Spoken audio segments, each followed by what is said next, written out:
Hey, what are you working on? Oh, hey. I'm just working on painting faces. You can paint faces? Yeah, I can totally paint faces. Well, I'm getting better at it. So one day, I might have a face? You do have a face. It's one of the first ones I ever painted. I have a face? I'm gonna take this off right now. I wouldn't do that if I were you. The reason you can't shoot straight is the same reason you wear a helmet. You're super cross-eyed. Sorry. I hate you. But in this week's video, we're gonna talk about how to fix that. I hate this place.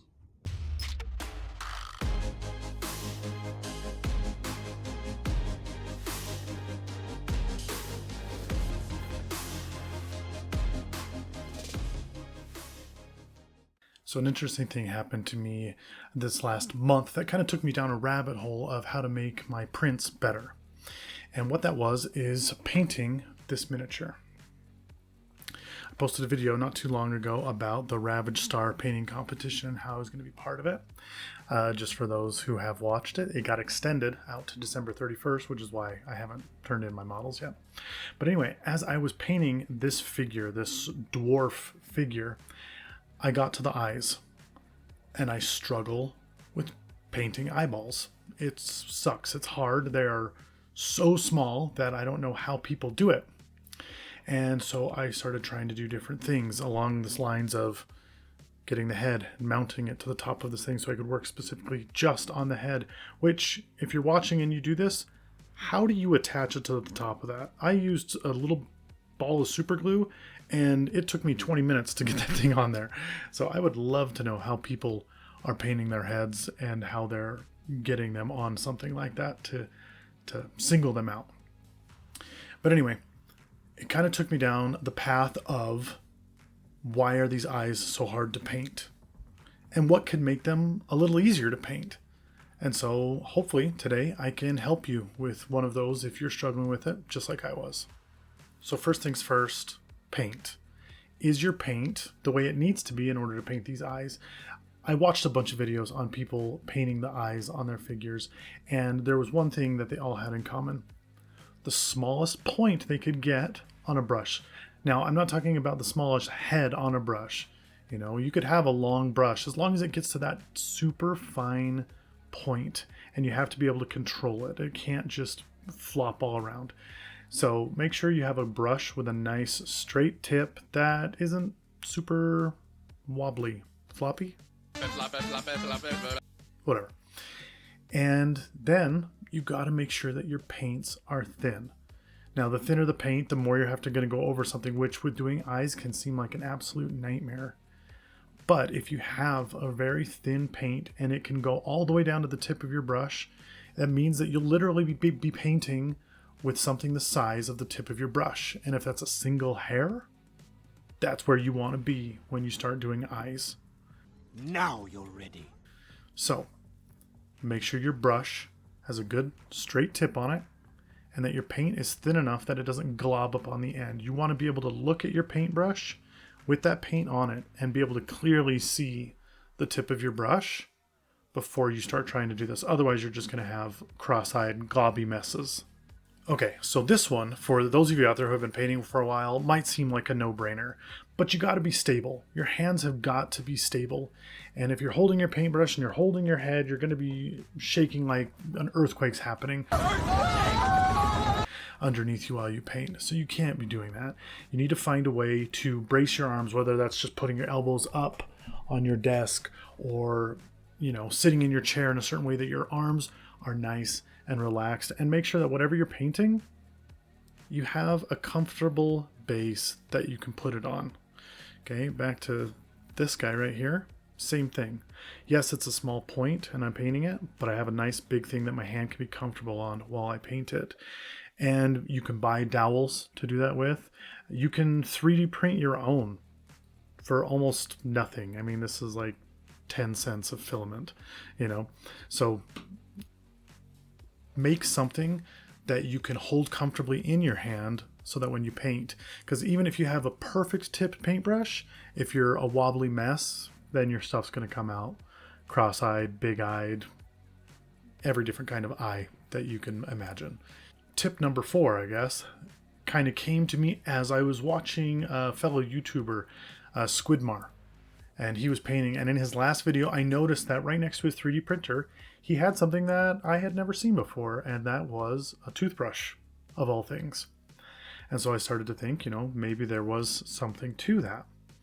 And so I tried a little experiment of my own. I printed 2 identical miniatures, and I did one thing different.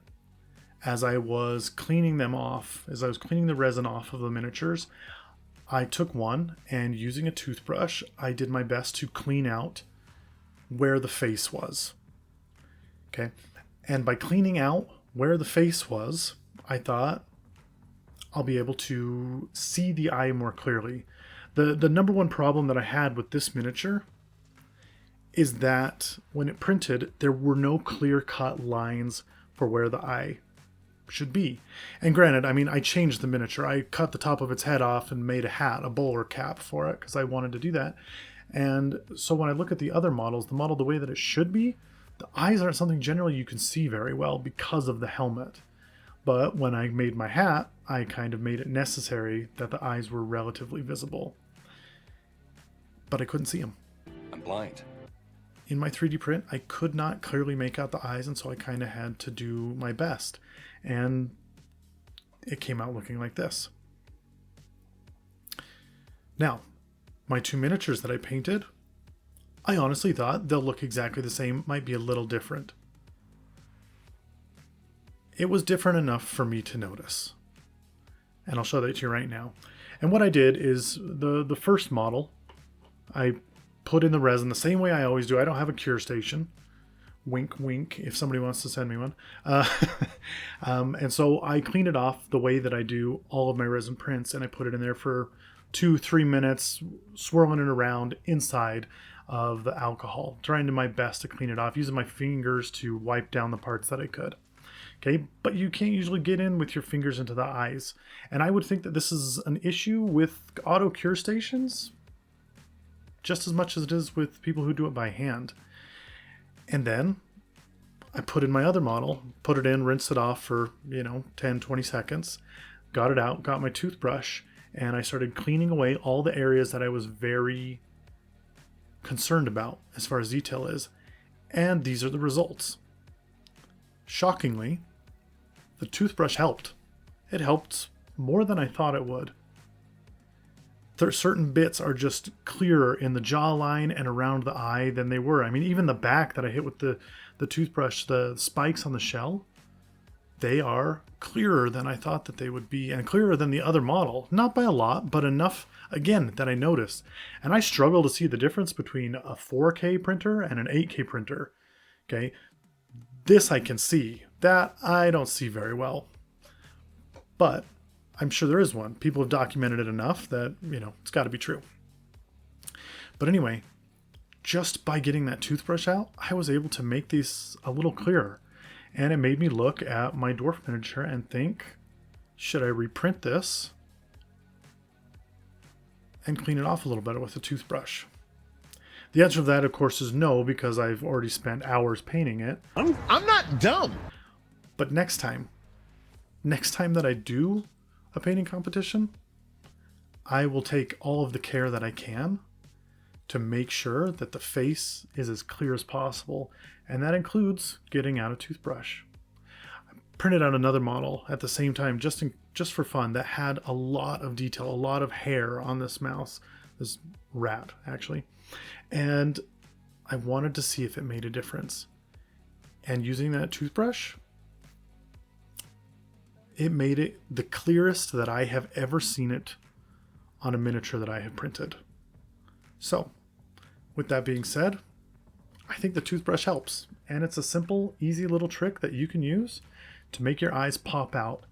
Because when you're painting, if you do all those steps, you follow those steps, and you have an actual outline of your eye, it makes them 100 times easier to paint. So in closing to this, just kind of keep in mind that as you're painting and assembling models and doing all these different things for models, there are little tips and tricks that are always going to make it easier. These are the ones that have made painting eyes a lot easier for me, and I hope that they'll make them a lot easier for you. Now, with that being said, there was one other thing that I want to talk about, But I'm not going to do it in this video. I'm going to do it in next week's video because by itself, it's a great thing that everyone should learn.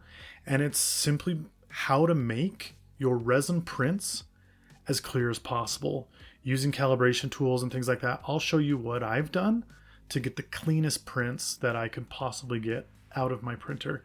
And it's pretty simple. So if you want to see that, please like, subscribe, follow the channel. Come along with us as we do everything we can to make your tabletop gaming experience a little better. If you noticed, our merchant store, it's up, it's running, it's down at the bottom of the page. If you're interested in any of our stuff or just want to see the designs that we put together, go ahead and take a look.